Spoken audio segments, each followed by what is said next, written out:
So next topic is boric acid. The chemical formula of boric acid is H3BO3 with a molecular weight of 61.83 grams.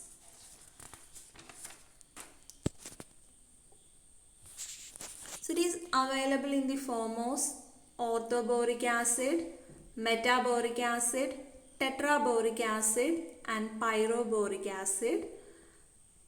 So the chemical formula of orthoboric acid is H3BO3 and chemical formula of metaboric acid is HbO2. Tetraboric acid is H2B4O7 and pyroboric acid is H6B4O9. So orthoboric acid, it occurs in three forms: transparent, smooth, pearly scales, triclinic crystals and a white bulky powder. So it is stable in air. So next is the method of preparation of boric acid. So boric acid is usually obtained from the natural sources. Then second one by decomposition of borax. And third method of preparation from colimnite.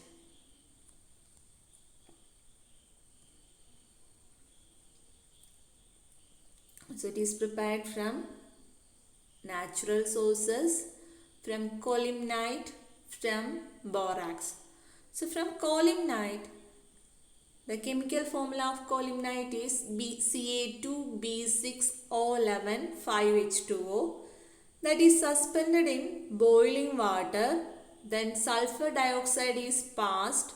Boric acid crystals obtained. Ca2B6O11 5H2O plus SO2 plus 4H2O gives CaSO4 plus 6H3BO3. This is the preparation of boric acid from colimnite. Colimnite suspended in water, then passes through the sulfur dioxide gas, we can get H3BO3. The next is the preparation of boric acid by decomposition of borax. So first take an accurately weighed sample of borax, then dissolved in minimum quantity of water, that is approximately 5 ml, in a boiling tube. Then slowly add 5 ml of dilute sulfuric acid with constant stirring. Then after slightly cooling the above solution, crystals of boric acid obtained, filter the solution. So reactions: Na2B4O7 10H2O plus H2SO4 gives 4H3BO3 plus Na2SO4 plus 5H2O, or Na2B4O7 plus HCl plus H2O gives H3BO3 plus NaCl. So usually boric acid prepared by reacting borax with either sulfuric acid or hydrochloric acid. So hydrochloric acid is usually used for the preparation of boric acid. So that is used for the medicinal purpose. Then sulfuric acid used for the preparation of boric acid is usually used for the laboratory purpose.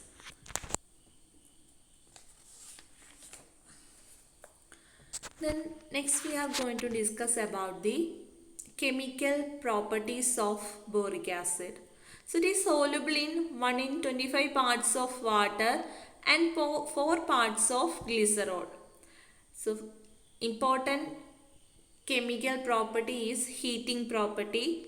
So when orthoboric acid H3BO3 heated at 100 degrees centigrade, orthoboric acid converted to metaboric acid and water, that is HbO2 plus H2O. Then in the second step, HPO2 again heated at 160 degrees centigrade, we can get pyroboric acid and water, that is H2B4O7. Then pyroboric acid again heated, we can get boron trioxide and water, that is B2O3 plus H2O. H2B4O7 heated, we can get 2B2O3 plus H2O, boron trioxide and water. Then B2O3 plus 3H2O gives 2H3BO3. So these are the chemical properties of borax.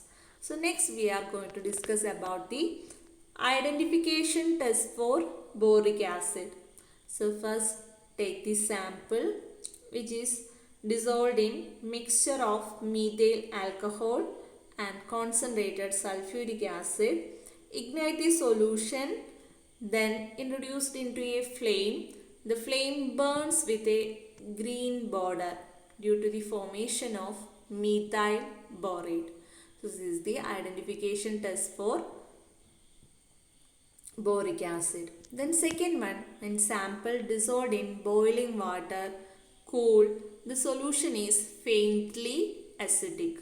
So because boric acid is a weakly acidic drug. So next is test for purity, that is clarity, color, pH, sulfate, arsenic, loss on drying and heavy metal. Next we are going to discuss about the standard of boric acid. So it should contain not less than 99.5% and not more than 100.5% of boric acid, calculated with reference to the dried substance. Then storage should be stored in a well closed container. So next we are going to discuss about the assay of boric acid. So assay of boric acid is based on acid-base titration method. So an accurately weighed sample dissolved in a mixture of water and any polyhydric alcohol like glycerol or mannitol, previously neutralized with phenolphthalein and titrated with 1 molar sodium hydroxide using phenolphthalein as indicator. So endpoint is the appearance of permanent pale pink color. So since boric acid is a weak acid, it cannot be titrated directly with alkali.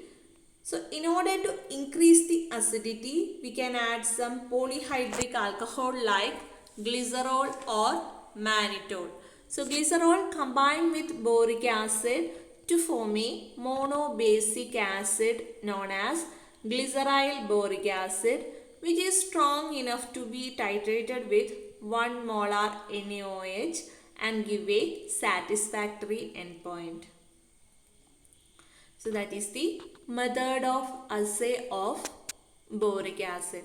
It is based on acid-base titration method, sample dissolved in water because it is a weak acid. So in order to increase the acidity, we can add some polyhydric alcohol like glycerol or mannitol, then titrated with 1 molar NaOH using phenolphthalein as the indicator.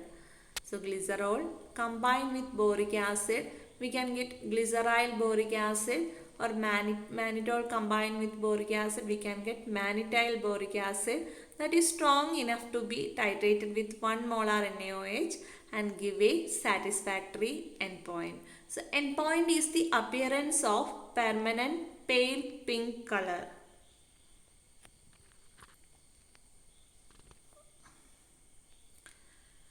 So usually the standardization is done by taking 4 gram of potassium hydrogen phthalate in a conical flask, then add 50 ml of water and phenolphthalein, then titrated against sodium hydroxide. Then assay, take a conical flask, then add 2 gram of boric acid, 100 ml glycerin, 50 ml water and 1 drop of phenolphthalein. Then titrated against sodium hydroxide Endpoint is the appearance of permanent pale pink color. So next is the uses of boric acid.